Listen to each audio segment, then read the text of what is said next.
প্রিয় দর্শক, এখন আপনারা দেখবেন চ্যানেল আয়ের প্রতিদিনের আয়োজন সাম্প্রতিক বিষয় নিয়ে মুক্ত আলোচনার অনুষ্ঠান তৃতীয় মাত্রা। অনুষ্ঠানটি উপস্থাপনা এবং পরিচালনা করছেন জিল্লুর রহমান।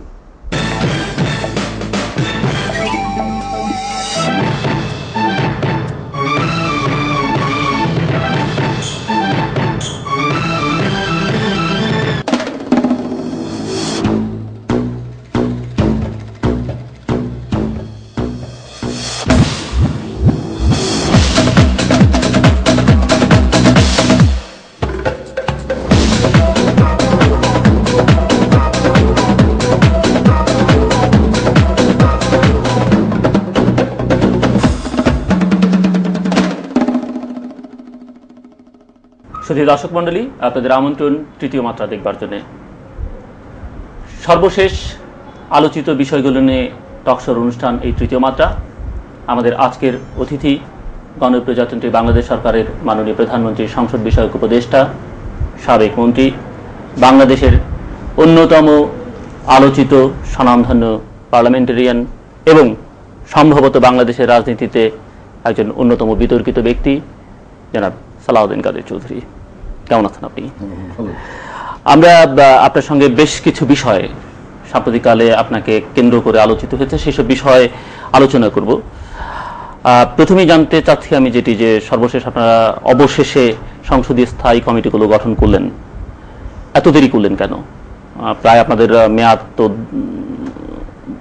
1/3 সময়ের বেশি অতিক্রান্ত হয়েছে। আসলে বেশ দেরি হয়ে গেছে এই কমিটিগুলো করতে। মূলত সরকারি দল এবং বিরোধী দলকে নিয়ে দীর্ঘদিন ধরে আলোচনা চলছে, এটা কিভাবে সবাই মিলে কমিটিগুলো গঠন করা যায়। সর্বশেষ পরিস্থিতি দাঁড়িয়েছে যে বিরোধী দল থেকে আমরা নাম পাইনি। অনেক চেষ্টা করেও তাদের কাছ থেকে নাম পাওয়া গেল না, কারণ তাদের দাবি ছিল যে কমিটির চেয়ারম্যান এর পদ তাদেরকে দিতে হবে, যেটা তারা আমাদেরকে কোনোদিন দেননি আমরা যখন বিরোধী দলে ছিলাম। এবং এ নিয়ে এই টানাপোড়েন নিয়েই মূলত এই দেরির কারণ। তার মানে কি এই দাঁড়াচ্ছে যে আপনারা রাজনীতিবিদরা এই সব গুরুত্বপূর্ণ ইস্যুগুলোতে খুব সিরিয়াস নন? কারণ আপনারা কমিটি করলেন, ওনারা নাম দেননি বলে দেরিতে, তো আগেও করতে পারতেন। আর ওনারা করেননি বলে আপনারা ওনাদেরকে সংসদীয় কমিটির প্রেসিডেন্ট করতে পারবেন না, সভাপতির পদ দিতে পারবেন না। ওনারা যা করবেন না আপনারা তা করবেন না। না, আমরা ওই অবস্থানে কোনোদিন ছিলাম না। আমরা আলোচনা করতে প্রস্তুত ছিলাম, কিন্তু যেভাবে ওনারা একটা জায়গায় অবস্থান নিয়ে নিলেন, তাতে মনে হলো যে গতবারও আমরা যখন বিরোধী দলে ছিলাম আর ওনারা সরকারি দলে ছিলেন আওয়ামী লীগ, তারা প্রায় 2 বছর পরে কিন্তু কমিটি করেছেন।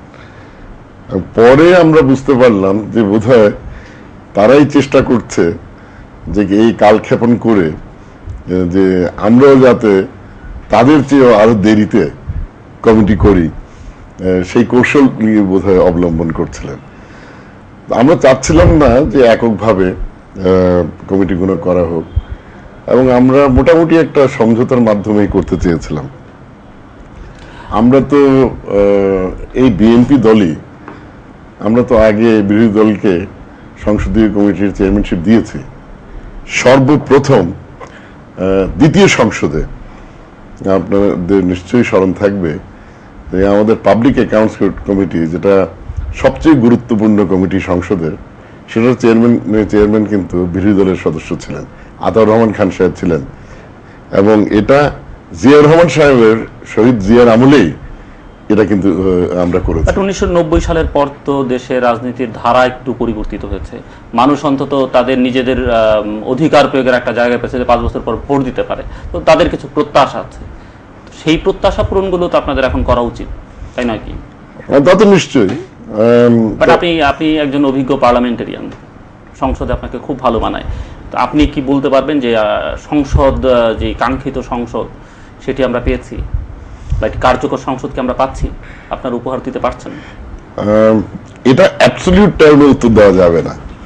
আমরা তো সবসময় চেষ্টা করছি যে পারফেক্ট হওয়ার জন্য, তো পারফেক্ট এত সহজে এই প্রশ্নের উত্তর দেওয়া যাবে না। তবে আমি মনে করি যে যে গতির সঞ্চার হয়েছে বাংলাদেশের রাজনীতিতে, যে একদিকে একটা মেরুকরণ হয়েছে রাজনৈতিকভাবে, দ্বিতীয়ত মানুষ কিন্তু সচেতন হয়েছে যে প্রতিনিধিত্বশীল বহুদলীয় গণতন্ত্র যাতে একটা প্রাতিষ্ঠানিক রূপ পায়, সেদিকে কিন্তু সাধারণ মানুষের আশারও সঞ্চার হয়েছে এবং মানুষ কিন্তু সমালোচনা করতেও দ্বিধাগ্রস্ত হচ্ছে না। ওই দিক থেকে আমি মনে করি আমি কিন্তু খুব আশাবাদী, যদিও নানা রকম ব্যর্থতার মধ্যেই এই প্রক্রিয়া চলছে, তারপরও আমি মনে করি যে সমর্থন সাধারণ মানুষের আশা আকাঙ্ক্ষার মাধ্যমে আমরা পাচ্ছি অনেক কিছু, অনেক ব্যাপারে। যেমন এই হরতাল ইস্যুতে মানুষের কিন্তু মনোভাব, এটা কিন্তু বিরোধী দলের উপরে একটা চাপ সৃষ্টি করছে। সাধারণ মানুষ কতটুকু গ্রহণ করছে এই হরতালের মনোভাব, তারপর ধরেন সংসদ বয়কট করার, এগুলোও কিন্তু এটা একটা ট্রেমেন্ডাস একটা চাপ। সংসদ এগুলো তো মানুষ কখনো বয়কট করা কখনোই পছন্দ করে না, তারা যখন করেছেন তখনও করেনি, এখনো করছেন। তাই তো এখন এই যে জিনিসগুলো, এটার কিন্তু একটা কঠিন প্রভাব রাজনৈতিক দলগুলোর উপরে আসছে। এটার হয়তো ইমিডিয়েট কোনো প্রতিফলন হয়তো দেখছি না। যখন আপনারা ক্ষমতায় থাকেন তখন কথা একরকম বলেন, যখন বিরোধী দলে যান আপনাদের এখন যারা প্রতিপক্ষ তাদেরই সুর ছিল তারা যখন ক্ষমতায় ছিলেন, আপনাদের সুর এখন তাদের যে সুর সেই সুর ছিল, আবার এখন উল্টে গেছে। এইভাবে চলতে থাকলে ভবিষ্যৎটা কি? এই যে আপনি কথাটা বললেন, আপনার যে এই মূল্যায়ন, এটাও তো আমাদের উপরে একটা চরম পত্রের মতো শোনা যাচ্ছে এবং এটার প্রভাব নিশ্চয়ই আমাদের উপর পড়বে। এবং আমি মনে করি যে কথাটা আপনি বললেন, এটাও একটা ইতিবাচক দিক আমাদের এই গণতান্ত্রিক প্রক্রিয়ায়। সংসদ হচ্ছে আইন প্রণেতাদের জায়গা, যেখানে শিক্ষিত মানুষরা থাকবেন যারা দেশের আইন প্রণয়ন করবেন, নীতি নির্ধারণ করবেন বিভিন্ন বিষয়ে। তা আমরা লক্ষ্য করছি যে ক্রমশই আমাদের সংসদ অর্থ প্রতিপত্তি যাদের আছে, অস্ত্রের শক্তি যাদের আছে, তাদের হাতে চলে যাচ্ছে এবং যারা সংসদে যাচ্ছেন তাদের আসলে সংসদের দিকে মনোযোগ খুব কম। সেটা প্রতিফলিত হয় কোরাম সংকটের মধ্য দিয়ে এবং রেকর্ড পরিমাণ সময় এবারও হয়েছে যে কোরামের কারণে সংসদ অধিবেশন শুরু করা যাচ্ছে না। তো আপনি একজন পার্লামেন্টারিয়ান হিসেবে এবং সংসদ বিষয়ক উপদেষ্টা হিসেবে প্রধানমন্ত্রী, আপনি কি মনে করছেন বিষয়টা কোন দিকে যাচ্ছে? দেখেন, যে প্রথম পয়েন্ট যেটা বললেন আপনি, যে ধনী ব্যক্তিরা এখন সংসদে নির্বাচিত হয়ে, আপত্তি নেই আমার, বাট ট্রেন্ডটা ওই দিকেই বেশি। এই ট্রেন্ডটা যদি ওইদিকে বেশি হয়, এর মূল্যায়ন নিশ্চয়ই রাজনৈতিক নেতৃত্ব করছে। রাজনৈতিক নেতৃত্ব কি কারণে এটা করতে বাধ্য হচ্ছে সেদিকেও নিশ্চয়ই একটু নজর দিতে হবে। এটা হচ্ছে এক। দ্বিতীয়ত যে যে কথাগুলো বললেন যে কোরাম সংকট, এই কোরাম সংকট যে জিনিসটা, এটা কিন্তু আমাদের দেশে শুধু নয়, এটা ইন্ডিয়াতেও কিন্তু এই প্রবলেম আছে। যেসব দেশে প্লিনারি সেশন, যে আমাদের সংসদের যে অধিবেশনটা হয়, ওটার উপরে গুরুত্ব যেখানেই বেশি, সেখানেই কিন্তু এই ইস্যুটা কিন্তু আবির্ভাব ঘটে। পৃথিবীতে কিন্তু উন্নত বিশ্বে সংসদের অর্থ কিন্তু এই সংসদ অধিবেশনটা নয়। সংসদের কার্যক্রম কিন্তু সারা বছর চলে এবং এর কার্যক্রম, সংসদের কার্যকারিতা শুধু এই সংসদ অধিবেশনে কে কতক্ষণ বক্তৃতা দিল, কে কতক্ষণ বিতর্কে অংশগ্রহণ করলো, এর সাথে যদি এর মধ্যে যদি সীমাবদ্ধ থাকে, তাইলে কিন্তু এই ধরনের এই কোরাম সংকট কিংবা রুচিহীন বিতর্কের ইস্যুগুলো কিন্তু চলে আসে। আসলে কিন্তু সংসদের কার্যকারিতা মূলত যেটা জবাবদিহিতার যেটা প্রশ্ন আসে, সেটা সংসদের কমিটিগুলোর কার্যকারিতার উপর নির্ভরশীল। ওই দিকে আমার মনে হয় আমরা যদি একটু গুরুত্ব বেশি দেই, তাইলে হয়তো সংসদের কার্যকারিতা নিয়ে জনমনে এত প্রশ্ন আসবে না। আপনারা যারা সাংসদ সুন্দর সুন্দর কথা বলেন, আপনাদের কথা শুনতে আমাদের ভালো লাগে, কিন্তু মাঝে মধ্যে আপনারা বেশ অশালীন ভাষায় কথা বলেন, এবং কখনো কখনো আপনি হয়তো আরেকজনের কথা বললেন, অন্যজন আপনার কথা বললেন, এবং যেগুলো আপনাদের সম্পর্কে জনগণের শ্রদ্ধা কমিয়ে দেয়। আপনার এই বিষয়ে বক্তব্য কি? আমি আর বিস্তারিত বললাম না, আপনি নিশ্চয়ই বুঝতে পারছেন। না, বুঝতে কোনো অসুবিধা হচ্ছে না। দেখেন, সংসদ, একটা সংসদে কিছু নীতিমালা আছে লিপিবদ্ধ করা, আর কিছু অলিখিত সভ্যতার আলোকে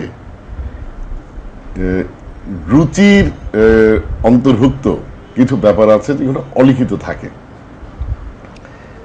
এখন সেখানে রুচি তো একটা জিনিস, হয় আপনার আছে কি আপনার নেই। রুচি এটা গড়ে তোলা যায় না। এবং আমার মনে হয় এই যে আপনি সমালোচনাটা করলেন, এই সমালোচনাটাই বোধহয় প্রয়োজন বেশি, যেটা আমাদেরকে অন্তত রুচির পরিচয় দিতে বাধ্য করবে। আশা করি এ বিষয়ে সবাই সচেতন হবেন আপনারা। সালাউদ্দিন কাদের চৌধুরী ওয়াইসির মহাসচিব পদে বাংলাদেশের প্রার্থী, এবং এই বিষয়টি নিয়ে এই মুহূর্তে বাংলাদেশের সবচাইতে আলোচিত এবং বিতর্কিত বিষয়। আপনার কেমন লাগছে? খুবই ভালো লাগছে। Are you enjoying? Oh yes, very much so. আমি এতটুকু আশা নিশ্চয়ই করব, যতদিন জীবিত থাকি বিতর্কের ঊর্ধ্বে যেন কোনোদিন আল্লাহ আমাকে না নিয়ে যায়। এই বিতর্কে অনেক পুরনো প্রসঙ্গ এসেছে, এবং তার মধ্যে সেই সূত্র ধরেই আমার প্রশ্ন, আপনি কি বাংলাদেশের স্বাধীনতায় বিশ্বাসী? 24টি বছর বাংলাদেশের জাতীয় সংসদে নির্বাচিত সংসদ সদস্য হিসেবে কাজ করে আসছি। বারবার করে এদেশের মানুষ, যতগুলো নির্বাচন হয়েছে প্রত্যেক নির্বাচনে এদেশের মানুষ আমাকে ভোট দিয়ে এই সংসদে পাঠিয়েছে। বাংলাদেশে বিশ্বাসী কিনা এই দীর্ঘদিন পরে এই প্রশ্নের সম্মুখীন হতে হবে কোনোদিন ভেবে দেখি নাই। তবে হ্যাঁ, আমার প্রতিপক্ষ যাদেরকে বারবার পরাজিত করার আল্লাহর মেহেরবানিতে আমার সৌভাগ্য হয়েছে, তারাই হয়তো এই ধরনের প্রশ্ন করে থাকেন। অনেক কিন্তু বলেন যে আপনার এই বিজয়ের পেছনে কারণ হচ্ছে যে আপনার নির্বাচনী এলাকার অনেক কেন্দ্রে অনেকের ভোট দিতে যাওয়ার প্রয়োজন পড়ে না। যেমন এরকম কথা প্রচলিত আছে যে এখানকার যারা সংখ্যালঘু সম্প্রদায় তাদেরকে আপনি ডেকেই বলে দেন তোরা তো আমাকেই ভোট দিবি, যাওয়ার দরকার নেই ভোট দেওয়ার, আর দরকার কি, আমি তো ভোট পাবো। কথাগুলো কি সত্যি? আমার প্রতিপক্ষ তো এই ধরনের অভিযোগ দীর্ঘদিন ধরে করে এসছে। নির্বাচন তো শুধু দলীয় সরকারের নিয়ন্ত্রণে শুধু হয়নি, নির্দলীয় তত্ত্বাবধায়ক সরকারের অধীনেও যখন নির্বাচন করেছি, বহু ভোটে আল্লাহর ব্যবধানে আল্লাহর মেহেরবানিতে জয়ী হয়ে এসছে। আর এই ধরনের নানা রকম মুখরোচক কথা তো থাকতেই পারে। যেহেতু আমি আগেই বলেছি, আমি কোনোদিন আমার রাজনৈতিক জীবনে বিতর্কের ঊর্ধ্বে যেতে চাইনি। তাহলে তো মসজিদের ইমামতি নিতাম। যুদ্ধাপরাধী, মাফিয়া, গডফাদার, এই বিশেষণগুলো আপনার নামের সঙ্গে অসংখ্যবার এসেছে সাম্প্রতিককালে, আগেও এসেছে কম বেশি, ইদানিংকালে বেশি। আপনি কি? আসতেই পারে। আমার তো আল্লাহর মেহেরবানিতে আপনি কি স্বীকার করে নিচ্ছেন যেগুলো আপনি? না, আসতে পারে, স্বীকার করার তো এখানে ব্যাপার না, অভিযোগ তো আসতেই পারে। দেখেন, আমি বলি তাইলে তো প্রতিপক্ষের বিরুদ্ধে আমি এই ধরনের অভিযোগ তো করতে পারি যে আমার বিরোধিতা করে কেউ যদি মাফিয়া দেখায়, কে বলেছে যে কি আমি একেবারে গাল পেতে তাদের অত্যাচার সহ্য করব, পিঠ পেতে তাদের অত্যাচার সহ্য করব? আমি এটাই বিশ্বাস করি যে আইনের শাসনে যেখানে আছে, কারো বিরুদ্ধে যদি কোনো অভিযোগ থাকে, সে আইনের শাসনের মাধ্যমেই যদি বিচার হয়, তাহলে এই ধরনের অভিযোগ ঘেনের করে আসার সুযোগটা হয় না। আমি তো এরই মধ্যে একটা মোকদ্দমা করে আমি তো প্রমাণ করার একটা সুযোগ দিয়েছি আমার প্রতিপক্ষকে যে আপনারা যে অভিযোগগুলো করেছেন। মোকদ্দমা তো মীমাংসা হবে অনেক পরে। কেন হয়ে আসছে আপনাদের? না, কেন একদিন ওনারা করেননি? কেন ওনারা তো ক্ষমতায় ছিলেন, যারা এই ধরনের অভিযোগ করেন আপনি কি বলবেন যে 71 সালে আপনার যে ভূমিকা, যেটা 71 সালে তো আমার কোনো ভূমিকাই ছিল না, আমি একজন ছাত্র ছিলাম। আমার বাবার ভূমিকা থাকতে পারে, আমার ভূমিকা কিসের? তখন আমার ভূমিকা একটাই ছিল, শেখ পরিবারকে সাহায্য করার একটা ভূমিকা ছিল। শেখ মুজিবুর রহমান সাহেবের আপনি করেছেন, আপনার বাবা করেছে? মানে আমার বাবাই করেছে। আচ্ছা, আমার মাধ্যমে। আচ্ছা, তার মানে আপনি তখন ভূমিকা রাখতে পারতেন? না, নিশ্চয়ই ভূমিকা রাখতে পারতাম, আমি তো প্রাপ্তবয়স্ক ছিলাম। প্রাপ্তবয়স্ক থাকলে আপনি যদি এই পজিটিভ ভূমিকা পালন করতে পারেন এক দৃষ্টিভঙ্গি থেকে, তাহলে আপনি ঠিক নেগেটিভ ভূমিকাগুলো পালন করার সামর্থ্য আপনার ছিল। হ্যাঁ, কিন্তু আমি দেশেই ছিলাম না, আমি তো দেশেই ছিলাম না। কুর্সিলে আপনাদের বাড়ি, কুর্সিলে আমার বাড়ি তো কুর্সিল আগেও ছিল, এখনো আছে। সেই কুর্সিলে অনেকগুলো ঘটনা ঘটেছে, সে সময় পত্রপত্রিকা এসেছে, ছাত্র নেতা ফারুক হত্যা সহ নানান বিষয়গুলো, এগুলো আপনি আপনার নাম জড়িয়ে এসেছে? না, আমার মামলাও হয়েছিল। তাই নাকি? কোথায়? পত্রপত্রিকা এসেছে। পত্রপত্রিকা একটু মামলাটা দেখাতে বলেন না। মামলা হয়েছে তো আপনি যেসব একটু মামলাটা দেখাতে বলেন। কথাটা হচ্ছে এই যে নাম একটা পট করে আপনি বলে দিলেন, টেলিভিশনে আসবে যে ফারুক হত্যা, আমি তো জীবনে নামও শুনি নাই, আর আপনি বললেন মামলাও হয়েছে। মামলার এফআইআরটা নিয়ে আসুন তো দেখি। অভিযোগ যখন করেন একটু সাবস্টান্সিয়েট করেন। আমার দেখেন নানান রকম দুর্বলতা আছে, কিন্তু আমি যখন অভিযোগ করি নথি ছাড়া কিন্তু অভিযোগ করি না, প্রমাণ ছাড়া অভিযোগ করি না। কিন্তু এই যে আপনি কথা একটা বলে ফেললেন যে কি ফারুক হত্যা, এটা কোথায় পেলেন? কোন এফআইআর থেকে বের করেছেন? এগুলো দয়া করে দেখাবেন তো। আপনারা তখন এগুলো প্রতিবাদ করেননি? কেন প্রতিবাদ করিনি? আমি তো নামও শুনি না, প্রতিবাদ করবো কোথায়? আমি যেখানে নাম শুনি সেখানে কোথায় প্রতিবাদ করবো? যদি আমার বিরুদ্ধে কোনো কেস হতো তাহলে কেস আমি তো যে পত্রপত্রিকা যখন লেখা হচ্ছে এগুলো নিয়ে আপনি দেখেন, পত্রপত্রিকায় ভালো লেখে মন্দ লেখে, আমি রাজনীতি করি, পত্রপত্রিকার লেখাকে আমি মনে করি এটা হচ্ছে হাঁসের পিঠে পানি ছিটানো।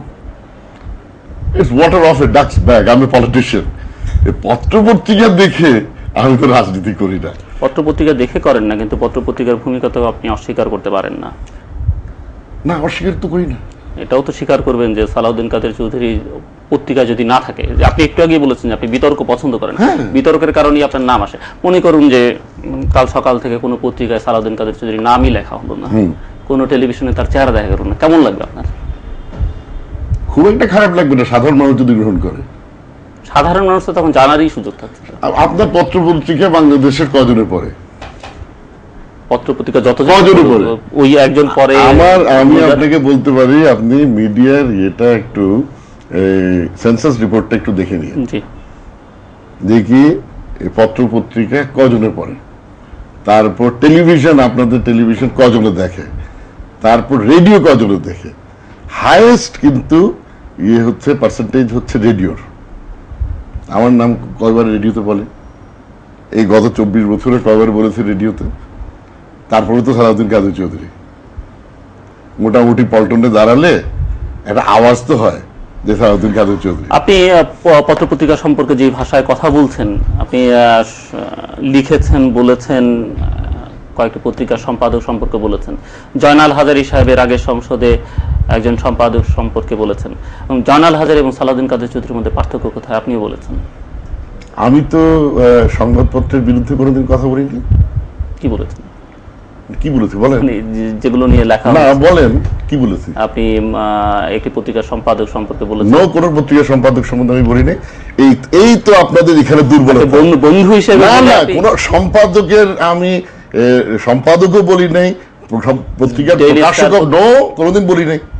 এই তো আপনাদের তো সমস্যা এখানে। আপনাদের আমি আপনাদের একটু একটা কথা বলি, যে আমি যে বললাম একটু আগে, নথি ছাড়া আমি কথা বলি না। আপনারাও যারা সাংবাদিকতা করেন, আমার সঙ্গে অন্তত কথা বলার আগে খুব ভালো করে নথিপত্র ঘেটে তারপর দয়া করে কথা বলবেন। কারণ আমি এই ফিল্ডে আমি কিন্তু সেন্টার ফরওয়ার্ড, এবং আমি এনজয় করি আপনাদের সঙ্গে যখন কথা বলি, আমি কিন্তু এটা এনজয় করি। কারণ এবং এই দুর্বলতাগুলো, যে আপনি কথা একটা বললেন, আমি সাংবাদিকদের সম্বন্ধে কথা বলেছি, কোথায় বলেছি বলেন? কোথাও বলেন। আপনি বলেননি যে একজন আমার এক বন্ধু সাংবাদিক যিনি টাকা খেয়ে। হ্যাঁ, বলেছি, অসুবিধা কি আছে? আপনি তো আবার মানে এটা তো বলছে একজন স্পেসিফিক একজন, সাংবাদিকদের আপনি এটা ঢালাওভাবে এটা কথা বলছেন কেন? আমার সমাজে রাজনীতিবিদদের মধ্যে এই ধরনের লোক নেই, পেশাজীবীদের মধ্যে এই ধরনের লোক নেই, থাকতেই তো পারে। একজনের উপরে কথা বললে ঢালাওভাবে সাংবাদিকদের উপরে ইয়ে করবেন, এটা তো আমি মনে করি এটা লজিকে পড়েছিলাম, এটা known as fallacy of illicit generalisation. আপনি আমি বললাম যে আপনি মাফিয়া গডফাদার নানান কিছু বলা, আপনার একটি শিপিং কোম্পানি আছে, এই কোম্পানির একটি জাহাজ একসময় চোরাচালানের দায়ে ধরা পড়েছিল। এটি নিয়ে এই প্রসঙ্গ নিয়ে আপনার বিরুদ্ধে অভিযোগ বা সমালোচনা আছে। মানে আপনি বাংলাদেশ বিমান প্রত্যেক মাসে এই চোরাচালান নিয়ে আসে, তো বাংলাদেশ বিমানের ম্যানেজিং ডিরেক্টরকে কোনোদিন অভিযুক্ত করা হয়েছে? না বাংলাদেশ সরকারের প্রধানমন্ত্রীকে অভিযুক্ত করা হয়েছে যে স্বর্ণ এসছে কোন ক্রুর মাধ্যমে? আমার জাহাজের বাবুর্চি একটা স্বর্ণের টুকরা আনছে, ওটা 8-10টা, ওটা চোরাচালান নিয়ে গেল, তাই? আরো ভালো যুক্তি বের করেছেন আপনি। প্রায়শই বেশ মুখরোচক কথাবার্তা বলেন, মাঝে মাঝে। আশা করি আজকেও ওই ব্যাপারে দ্বিধাগ্রস্ত হচ্ছে না। না, মনে হচ্ছে না সেরকম। মাঝে মাঝে বেশ পশু উদাহরণ আপনি টেনেছেন এবং বেশ আলোচিত হয়েছেন, এবং এটি করে আজকে যে দলটির নেতৃত্বে আপনি নেতৃস্থানীয় ব্যক্তি, প্রধানমন্ত্রী সংসদ বিষয়ক উপদেষ্টা, সেই দলটি থেকে নির্বাচনের আগে আপনাকে বহিষ্কারও করা হয়েছিল, আবার ফিরে এসেছেন। এবং এই ধরনের কথা আপনি বিরোধী দলের নেত্রী সম্পর্কে বলেছেন ইতিপূর্বে, আকারে ইঙ্গিতে নানাভাবে নানান কথা বলেছেন। ঠিক এই ধরনের না হলেও মানে তার সম্পর্কেও বলেছেন বিভিন্ন কথাবার্তা। তো এগুলো করে মানে আপনি আপনার এইসব কথাবার্তার পেছনে যুক্তিগুলো কি আপনি বলতে পারছেন? প্রথমটা বলি, যে কারণে পশু ভিত্তিক আপনি কথাটা বললেন, কুকুর। আসলে কুকুর তো না, এটা প্রবলেম হয়ে গেছে আপনাদের। এই যে সাংবাদিকতা আপনারা করছেন, এই কিছু মনে করবেন না, ব্যক্তিগত কিছু বলছি না। আমি যখন আপনাকে এবং যেসব কথা বলছি আশা করি পুরোটাই যাবে। সেটা হচ্ছে একটা ছবি আছে, ছবিটা একটু আপনারা যখন টেলিভিশনে আছেন একটু দেখে নিন। এটার নাম হচ্ছে ওয়াগ দ্য ডগ। এটা একটা রাজনৈতিক ছবি, আমেরিকান প্রেসিডেন্সিয়াল ইলেকশন সম্বন্ধে এই ছবি। আমি এই ছবিরই উদ্ধৃতি দিয়েছিলাম। তো এটা নানাভাবে সংবাদপত্র ইংরেজি থেকে বাংলা করতে গিয়ে যা করার তো করেছেন, তো এটা একটা ভুল বোঝাবুঝি সৃষ্টি হয়েছিল। তো সেটা আজকে যখন সুযোগ পেয়েছি কথাটা বললাম, দয়া করে ছবিটা দেখে নিয়ে এবং কি বলতে চেয়েছি ওটা একটু বোঝার চেষ্টা করবেন। আর আমার প্রতিপক্ষ আওয়ামী লীগ বারবার এই কথা বলার সুযোগ দেন। তো বিরোধী দলের নেত্রী সম্বন্ধে, আমার নেত্রী সম্বন্ধে তো কথা বলার প্রশ্নই আসে না। বিরোধী দলের নেত্রী সম্বন্ধে উনি আমার বড় বোন হিসেবে শ্রদ্ধা করি। ভারতও এই ধরনের মন্তব্য তার সম্বন্ধেও করব, এটা আশা করার মতো ঠিক না।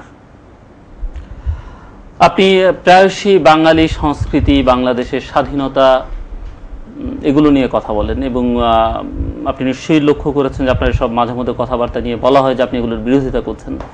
সাম্প্রতিককালে আপনি ফেনীতে জামায়াতে ইসলামের এক সভায় একটি বক্তৃতা দিয়েছেন এবং সেটিও বেশ সমালোচিত হয়েছে। আমি উদ্ধৃত করতেও পারি, অথবা আপনি নিশ্চয়ই আপনার স্মরণ আছে, এই যে আপনি এই দেশের একজন নেতৃস্থানীয় ব্যক্তি হয়ে আমাদের ভাষা, সংস্কৃতি এগুলো নিয়ে কথাবার্তা বলেন।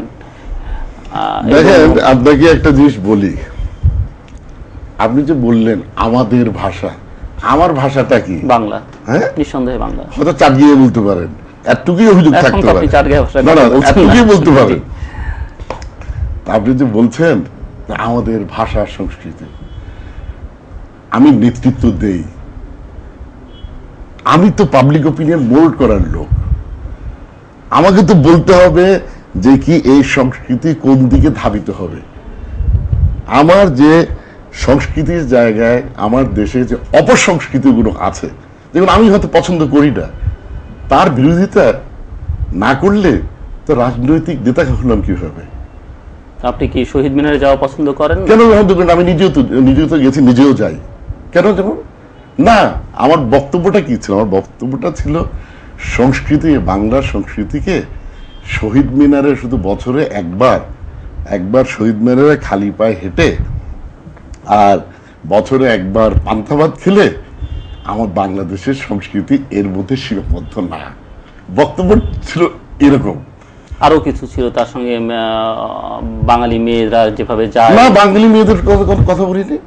ও যে আপনি বললেন সাংবাদিকদের মতো যে আপনি ঢালাও একটা মন্তব্য করে বসলেন, একজন সাংবাদিক সম্বন্ধে আমি মন্তব্য করেছি, আপনি সেটা সমগ্র সাংবাদিক সম্প্রদায় সম্বন্ধে যেভাবে আপনি ইলিসিট জেনারেলাইজেশন করেন সেভাবে কথা বলছেন না। কিছু কিছু এ তো হয়তো এখানে তো আমার ঘরের মেয়েও তো অন্যরকম ইয়ে হতে পারে, অন্যদিকে যেতে পারে, তাকেও তো আমাকে শাসন করতে হয়। তো এই কথাটা যদি রাজনৈতিক নেতা হিসেবে যদি বলতে না পারি, তাহলে রাজনৈতিক নেতা হলেন কেন? তাহলে তো ওই একদিকে ডাক দিলে আর সবাই সারি ধরে ওই দিকেই হাঁটতে থাকবো। আমি তো I am in the business of leadership, not in the business of following people. স্বাধীনতা যুদ্ধের সময় বিতর্কিত ভূমিকা থাকবার পরেও কি বিতর্কিত ভূমিকা? শেখ মুজিবুর রহমান আপনার পিতার বন্ধু। না, কি বিতর্কিত ভূমিকা আগে সেটা শুনি। কোন বিতর্কিত? আপনারা স্বাধীনতা চাননি। কে আপনারা? মানে কি আপনি? আমি কিভাবে চাইনি একটু শুনি। আমাকে একটা পাবলিক স্টেটমেন্ট দেখাতে পারবেন?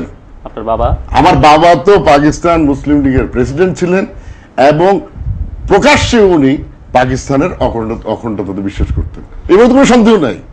কিন্তু যারা এখন মুক্তিযোদ্ধা হিসাবে দাবি করছে, তারা অক্টোবর মাস পর্যন্ত লায়ালপুর জেলে থাকাকালীন তারা কি বলে আসছেন? 29 বার বলেছেন পাকিস্তানের অখণ্ডতা বিশ্বাস করেন, 21 বার বলেছেন কোন বিচ্ছিন্নতাবাদী আন্দোলনের সঙ্গে তিনি জড়িত নন। তো আমার বাবাই দোষী হয়ে গেলেন? আমার বাবা শেখ হাসিনার বাবা হয়ে গেলেন বীর উত্তম, আর আমার বাবা হয়ে গেলেন বীর অধম। শেখ হাসিনাই চলে গেলেন বিতর্কের ঊর্ধ্বে, আর আমি বুঝি এখনো বিতর্কিত। শেখ মুজিবুর রহমান সাহেবের বড় ছেলে শেখ কামালের সঙ্গে আপনার বন্ধুত্ব ছিল? হ্যাঁ, সম্পর্ক ছিল। এমনকি আমার বাড়িতে রাতও কাটিয়েছেন লন্ডনে এই স্বাধীনতার পরও। সেই সম্পর্কের সূত্র ধরেই আপনি তরতর করে এগিয়ে গেছেন, মানে একের পর এক। মানে আপনাদের কোনো সমস্যা হয়নি? কিরকম সমস্যা হয়নি? কোনো ক্ষেত্রেই? এই যে আমার বাবার জানাজা পর্যন্ত আমাকে অ্যাটেন্ড করতে দেওয়া হয়নি, সমস্যা হয়নি। একটা রুমের মধ্যে 18 জন সদস্য, আমার পরিবারের সদস্য মাটিতে শুয়েছে দীর্ঘ 3.5 বছর। আমি যে বাড়িতে থাকি সেই বাড়ি দখল করে রেখেছিল কে? সমস্যা হয়নি? সমস্যা সম্বন্ধে আপনারা কি জানেন? আমার বাড়ির প্রত্যেকটা ফার্নিচার লুট করে নিয়ে গিয়েছিল, আপনি জানেন সমস্যা হয়নি?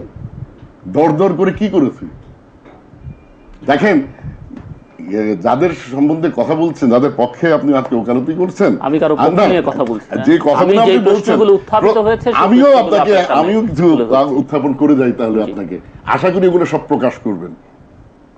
দেখেন, যেই পরিবারের সঙ্গে আপনি সম্পর্কের কথা বলছেন, ওনারা তো ধর্ম নিরপেক্ষতার চ্যাম্পিয়ন, তাই না? না, আপনি বলুন। না, ওনাদের প্রকাশ্য আওয়ামী লীগের ইয়েটা কি, ম্যানিফেস্টোটা কি? ধর্ম নিরপেক্ষতা।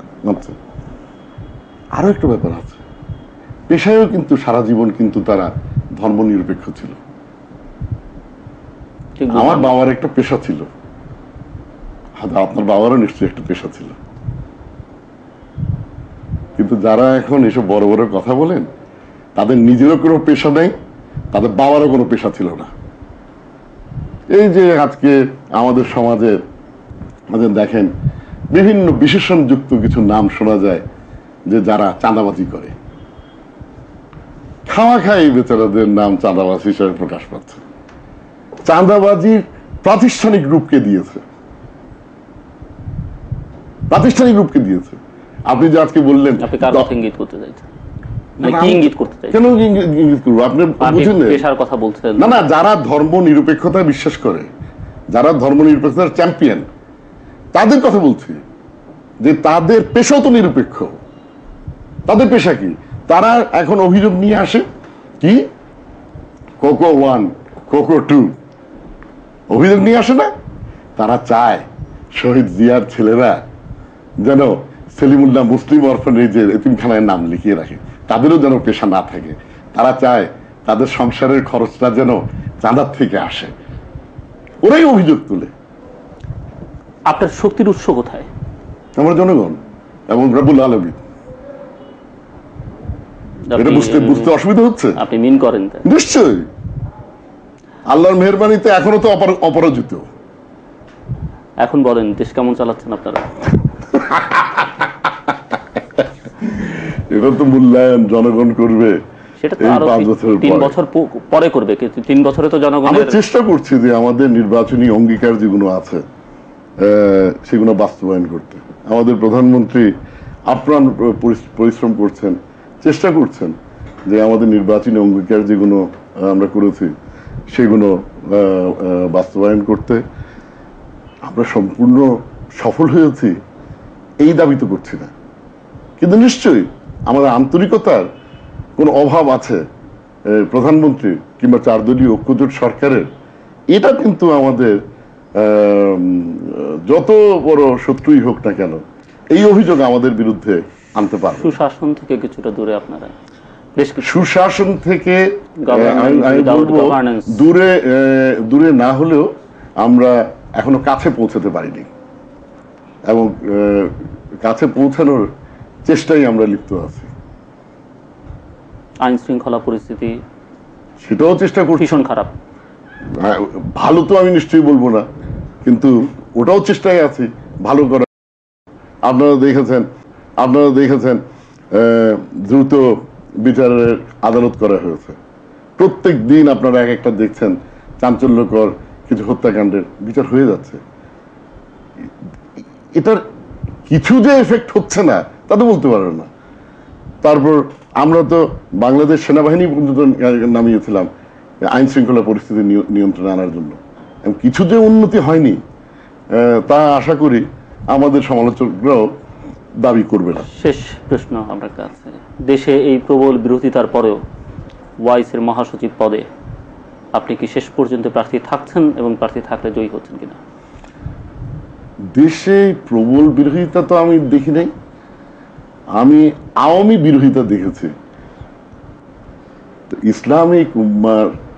ইসলামী মহাসম্মেলনের যেখানে প্রার্থী দিয়েছে ইসলামী মূল্যবোধের সরকার, 4 দলীয় ঐক্যজোটের সরকার বেগম খালেদা জিয়ার নেতৃত্বে, সেখানে ধর্ম নিরপেক্ষতা বিশ্বাসী যদি মুষ্টিমেয় একটা মহল যদি বিরোধিতা করে, তাতে বেগম খালেদা জিয়াও পিছপা হওয়ার সম্ভাবনা নাই, 4 দলীয় ঐক্যজোটের পিছপা হওয়ারও সম্ভাবনা নাই, এবং আল্লাহর মেহেরবানিতে এই বিতর্কিত সালাউদ্দিন কাদের চৌধুরীরও পিছপা হওয়ার কোনো সম্ভাবনা নেই।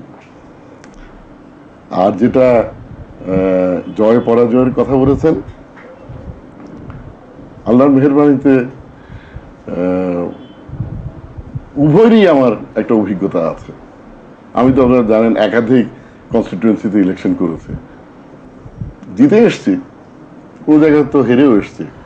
তো সেটা এত গুরুত্ব সহকারে দেখি না। একটু বুঝি যে ইসলামী বিশ্ব 4 দলীয় ঐক্যজোটের সরকারের উপরে আস্থা প্রদর্শন এরই মধ্যেই করেছে, ইঙ্গিত আপনারাও নিশ্চয়ই পেয়েছেন। আল্লাহর মেহেরবানিতে আমরা জয়ী হব বলে আমার বিশ্বাস। আজকে এতক্ষণ আমাদের সঙ্গে আলোচনায় অংশ নেবার জন্য আপনাকে অনেক ধন্যবাদ। প্রিয় দর্শক, এতক্ষণ আমরা আলোচনা করলাম মাননীয় প্রধানমন্ত্রী সংসদ বিষয়ক উপদেষ্টা সালাউদ্দিন কাদের চৌধুরীর সঙ্গে। আপনারা আলোচনা থেকেই শুনেছেন যে সামনের ওয়াইসি মহাসচিব পদে যে নির্বাচন হতে যাচ্ছে, সেই নির্বাচনে উনি বাংলাদেশের প্রার্থী, এবং এ নিয়ে যথেষ্ট বিতর্ক রয়েছে। আমাদের মূল কথা হচ্ছে যে জনাব সালাউদ্দিন কাদের চৌধুরী সম্পর্কে যে বিতর্কই থাকুক না কেন, তিনি যদি অভিযুক্ত হন, যেসব অভিযোগ তার বিরুদ্ধে করা হয়, তাহলে সেই অভিযোগের শাস্তি তার প্রাপ্য, এবং এই 32 বছর পরেও কেন তার শাস্তি হয়নি তার বিরুদ্ধে অনেকের বিরুদ্ধে, মানে সে নিয়েও অনেকের বিরুদ্ধে অভিযোগ করবার সুযোগ রয়েছে বাংলাদেশের জনগণের, তাদেরও শাস্তি পাওয়া উচিত। আর যদি তা না হয় তাহলে বাংলাদেশের ভাবমূর্তি ক্ষুণ্ণ করবার অধিকার কারণেই। এই আলোচনায় দেখবার জন্য আপনাদের প্রত্যেককে অসংখ্য অসংখ্য ধন্যবাদ।